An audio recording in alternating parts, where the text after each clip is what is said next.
Bonjour à tous, ici c'est Serge Kilimbe du 3xw.jctume.com et bienvenue ici sur notre canal YouTube éducatif et informatif, le JCTume LTD TV.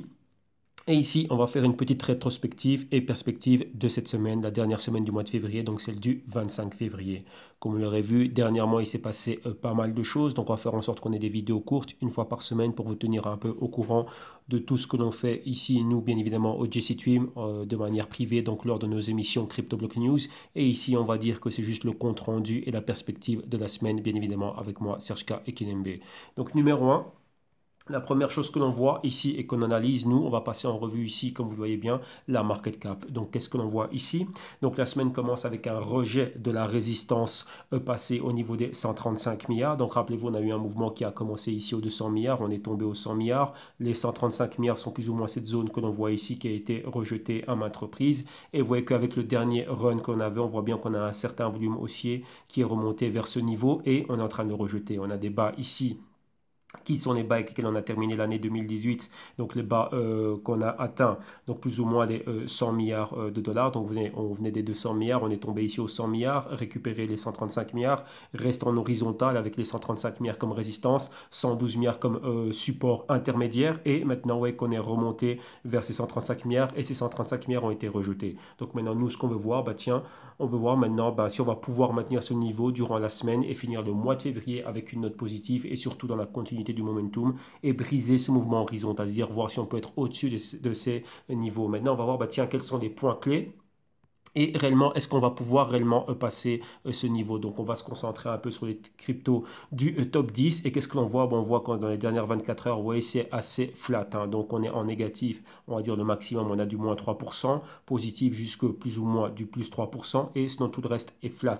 Rappelez-vous, on avait un BTC qui était bien plus haut. Donc, vous voyez que si on prend vraiment la perspective hebdomadairement parlant, c'est pas trop ça. Donc, vous voyez qu'on est ici en négatif, moins 1% pour le BTC, moins 4% avec Ethereum, lui qui était super, super haut. Et on va voir tout de suite que c'est vraiment cette hausse, hein. Donc c'est vraiment Ethereum qui avait vraiment projeté cette hausse. Donc on voit que le BTC, lui, qu'est-ce qu'il a en gros? Il a rejeté les 4200 maintenant. On est au 3800. Donc on commence la semaine du 25 avec 3800. Donc ça, et c'est un signe de faiblesse. Maintenant, lorsqu'on recommence à regarder, on va dire un peu plus, si on va un peu plus loin et qu'on regarde un peu, qu'est-ce qui se passe en termes de consensus, on va dire international au niveau des experts? La plupart de toutes ces personnes voient un Bitcoin qui est faible. Et avec les hausses qu'on a eues la semaine dernière, maintenant, on ne comprenait pas réellement pourquoi. Qu'est-ce qui a fait que on ait eu cette hausse? Et maintenant, la grande question était, est-ce que cette hausse réellement va être soutenue? Est-ce qu'elle va être maintenue? Et surtout, la grande question, est-ce que a-t-on atteint ici le niveau du bottom? Donc, a-t-on atteint le support et maintenant va-t-on faire demi-tour? Lorsqu'on regarde réellement et que l'on va beaucoup plus en profondeur et qu'on se pose certaines questions, réellement ici il est difficile d'y répondre. On voit un peu de oui, un peu de non, mais c'est encore trop faible. Vous voyez par rapport au volume que l'on a vu un peu plus haut, donc lorsqu'on regarde la market cap et qu'on a vu réellement cette montée, il nous faudrait du volume comme ça qui soit et qui se maintienne constant, c'est-à-dire qu'on revienne d'où on est parti. Donc c'est un premier point déjà, atteindre les 6000. Rappelez-vous que le mouvement qu'on a eu aux alentours de la mi-novembre, comment dirais-je, qui ont provoqué cette forte baisse, on venait des 6000, donc une market cap aux 200 milliards, remonter à ces niveaux et aller au-dessus. Maintenant, lorsqu'on regarde le marché, on voit qu'on n'a vraiment pas assez de fuel réellement pour monter à ce niveau-là.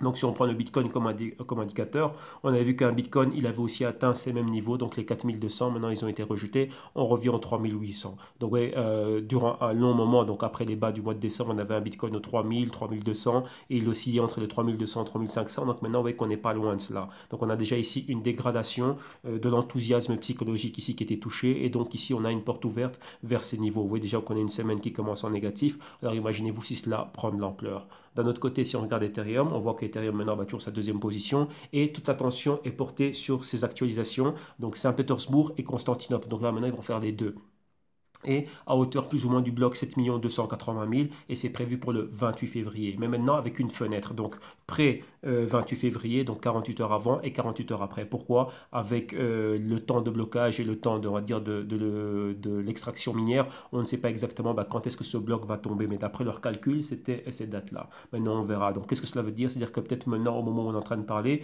le Constantinople et Saint-Pétersbourg auront été déjà inclus dans les blocs, donc le réseau serait déjà actualisé janvier, ou si on passe le 28, eh ben, ça pourrait être le 1er, le 2 ou le 3 mars qu'on verrait cela. Donc vous voyez, avant, ils étaient sûrs de ce qu'ils allaient faire. Maintenant, ils ne sont pas sûrs de ce qu'ils vont faire. Et donc, on ouvre un peu, ouais, on est un peu dans l'ambigu ici, on est un peu dans le vague. Donc ça aussi, c'est quoi? C'est une note négative. On voit qu'à l'approche de l'événement Constantinople, eh ben, on voit qu'Ethereum ici a fort chuté aussi, hein. Donc on voit ici 4% dans la semaine pour commencer la semaine, eux qui étaient déjà bien plus haut. Rappelez-vous qu'ils étaient en troisième position. Avec cette hausse, ça leur a permis de récupérer la deuxième position. Mais maintenant, vous voyez, le doute commence à se semer. En plus, lorsqu'on a vu sur les réseaux sociaux des développeurs d'Ethereum qui parlaient d'un bug, donc il n'y a pas plus tard que la semaine dernière. Et maintenant, on voit que d'un autre côté, Vitalik Buterin qui vient pour dire, bah non, il n'y a rien à voir ici, il n'y a pas de bug, tout va bien. Maintenant, on voit. Donc, d'après ce qu'ils nous ont dit, ben, ils nous ont assuré maintenant qu'on aurait les bifurcations. Enfin, les bifurcations ici, comprenez que ce sont des actualisations de réseau au bloc 7 280 000. Mais rappelez-vous, ça fait déjà 2 fois que ça a été raté pour cause de bug, enfin reporté plutôt pour cause de bug.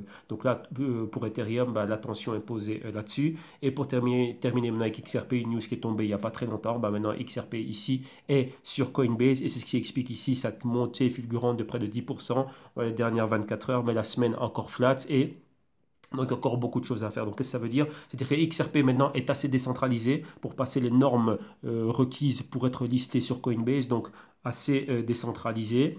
Ce n'est pas une sécurité. Et donc maintenant, ben voilà, donc on va dire ici, ben là maintenant on ouvre quelque chose d'autre. Donc là, est-ce que ça c'est une news ici qui pourrait, on va dire, effacer le côté négatif ou le côté douteux et les soucis qu'on pourrait avoir en termes de BAT assez ambigu, tout ce qui est en train d'entourer Ethereum, et que XRP maintenant vienne effacer cela et nous donner vraiment cette note positive? Bon, on verra, la semaine est longue et bien évidemment ici, il y a encore beaucoup de choses à voir afin de vraiment de pouvoir tirer des conclusions. Et pour terminer ici avec une note un peu plus technique, on constate qu'il y a pas mal de choses. Donc on constate qu'Ethereum, depuis les bas qu'ils avaient atteints ici au mois de décembre, on voit qu'ils se sont fort montés maintenant. Donc pratiquement ici, on a atteint les 40% de montée dans cette période ici, donc par rapport au bas et jusqu'au haut que l'on a atteint ici. Et maintenant, qu'est-ce qu'on voit donc avec un prix maintenant, comme on a vu, aux alentours des 140 $. Et par rapport aux autres cryptos, ben, vous voyez ici en bleu foncé, donc là on a le Bitcoin qui est au 3850 et des poussières. Lui, par contre, n'a pas fait grand-chose. Donc par rapport à ce qu'on est en train de voir ici, là on voit qu'on a une légère baisse. Et aussi les Ripple ici, même avec la montée qu'il a dernièrement, donc il y a pas mal de volumes qui ont été réellement, il y a pas mal de volumes maintenant qui ont été injectés. Mais quand on regarde par rapport au mois de décembre, donc si on prend la dernière période des 3 mois ici et qu'on voit exactement où on est, ben on voit qu'on a encore pas mal de choses à faire. Donc ici, la note positive, le grand vainqueur ici, pour le moment, c'est Ethereum. Donc maintenant, rappelez-vous qu'Ethereum, maintenant, ben voilà, lui, c'est quoi? Ben, c'est les bugs.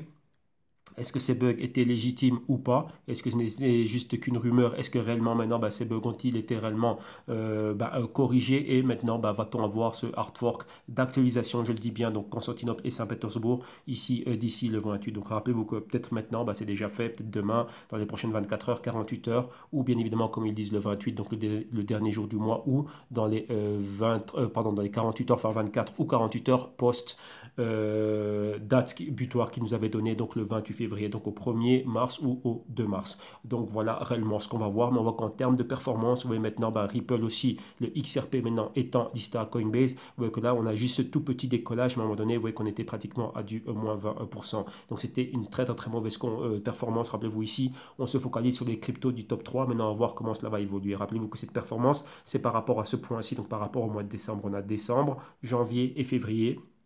Maintenant qu'on touche à la fin du mois, on peut revenir sur cette période trimestrielle. Et ici, donc là, par rapport à ce calendrier de 3 mois, ben, on voit exactement quelles ont été les performances. Comme on voit encore une fois, Ethereum d'ici à là, c'est le seul qui était en positif. Et les deux autres, Bitcoin, on va dire plus ou moins flat.